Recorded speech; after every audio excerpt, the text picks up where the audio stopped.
السلام عليكم، ازيكم عاملين ايه؟ انا احمد جويش ودي قناة برومو. اهلا بكم فيديو جديد، والنهارده معانا شوية انطباعات عن اول 3 حلقات من مسلسل لاف اند ديس. فتابعوا معايا الفيديو، متنسوش تدعموني وتعملوا لايك وشير وتشتركوا في القناة وتفعلوا الجرس عشان يوصلكم كل جديد. ويلا بينا نبدأ. بتدور أحداث المسلسل في مدينة صغيرة في تكساس، حيث يستمتع العديد من الأزواج بحياة عائلية حتى يلتقط أحدهم فأسا.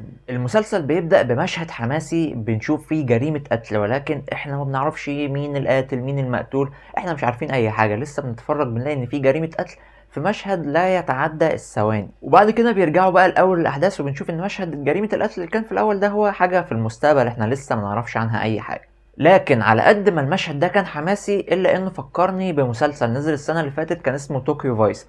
الاتنين ليهم نفس الظروف تقريبا، الاتنين من نفس المنصه، وكمان الاتنين من احداث حقيقيه. طيب فين المشكله بقى؟ المشكله ان بدايه طوكيو فايس بدا بمشهد اكشن، كان مشهد قوي وحماسي وحاجه مشجعه ان انت اصلا تقعد تكمل المسلسل عشان تشوف المشهد ده، يعني ايه الاحداث اللي بتوصل لكده. فبتقعد تتابع المسلسل ولكنك ما بتوصلش اطلاقا للاحداث اللي بيبقى موجود فيها مشهد الاكشن ده. مشهد الاكشن ده حاجه مستقبليه بالنسبه لنهايه الموسم الاول من المسلسل، ومشهد الاكشن ده كان محطوط قبل اوانه، هو حاجه محطوطه عشان تشدك انت كمشاهد تتفرج على المسلسل وتكمله خلاص. فده عمل تخوف عندي ان مشهد البدايه في لاف اند ديس يبقى هو مشهد البدايه اللي موجود في طوكيو فايس، حاجه تشدك بس ان انت تتفرج على المسلسل ولكن هي مش بتبقى موجوده في الاحداث اساسا. وعشان تبقى موجوده فلازم تستنى موسم تاني اللي الله اعلم هو هينزل ولا لا. يعني طوكيو فايس مفيش اي اخبار عن موسم تاني دلوقتي انه هينزل. عموما هنشوف الامور هتوصل على ايه. ده احداث مسلسل لاف اند ديس في مجتمع هادي خالص، الناس كلها بتعيش حياه عائليه، مفيش اي حاجه، يعني حياه روتينيه بسيطه جدا،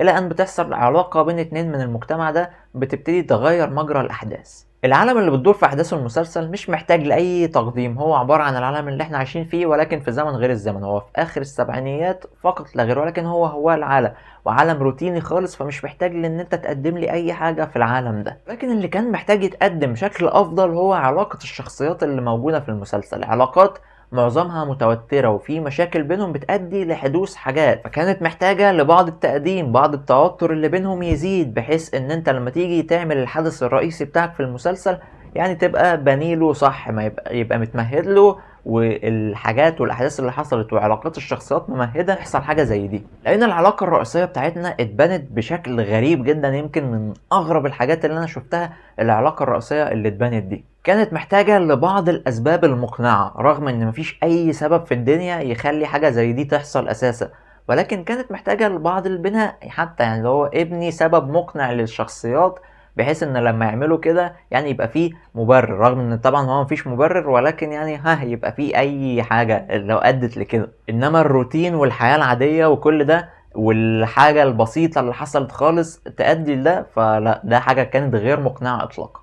اما عن رتم المسلسل، بدأ في الحلقة الاولى كان حلو ولكن استمر بالانحدار، والحلقة التانية والحلقة التالتة الرتم بتاعهم كان اقل من الحلقة الاولى بكتير. هو الموضوع ما كانش ممل ولكن الاحداث كانت قليلة مع مدة حلقة كبيرة، يعني مدة الحلقة بتكون حاجة وخمسين دقيقة، فده مدة كبيرة على الاحداث اللي انت بتناقشها. بس مع نهاية الحلقة التالتة يمكن الامور اتعدلت شوية، لان النهاية كانت قوية ونهاية حماسية، فممكن تكون اديتك مكافأة نوعا ما ان انت قعدت تتفرج على الثلاث حلقات. كان في جانب حواري كان جميل، ولكن كنا محتاجين تطوير للجانب الحواري ده اكتر وادخال العامل الديني فيه، خصوصا ان اصلا الشخصيات كلها اللي بيجمعهم ان هم من رواد الكنيسة اللي موجودة، وبنشوف اصلا ان هم بيحاولوا يدوروا ويكبروا الكنيسة بتاعتهم ويخلوا الناس تيجي للكنيسة اكتر، فاذا هم ناس الدين جزء كبير جدا من حياتهم، فكنت ادخل العامل الديني في الموضوع، خصوصا ان الحدث الرئيسي معاك منافي للدين، فدخل عامل الدين ونشوف نوع من الصراع النفسي مثلا عند الابطال ان هو اللي بيعملوه ده ضد العقيده بتاعتهم او اي حاجه من الحاجات دي. اما عن الاداء التمثيلي فلغايه دلوقتي هو اقوى حاجه موجوده، بنشوف اداء تمثيلي قوي جدا خصوصا من البطلين بتوعنا اليزابيث اولسون وجيسي بيليمنز، الاثنين عملوا اداء تمثيلي كان حلو، التحديات اللي خدوها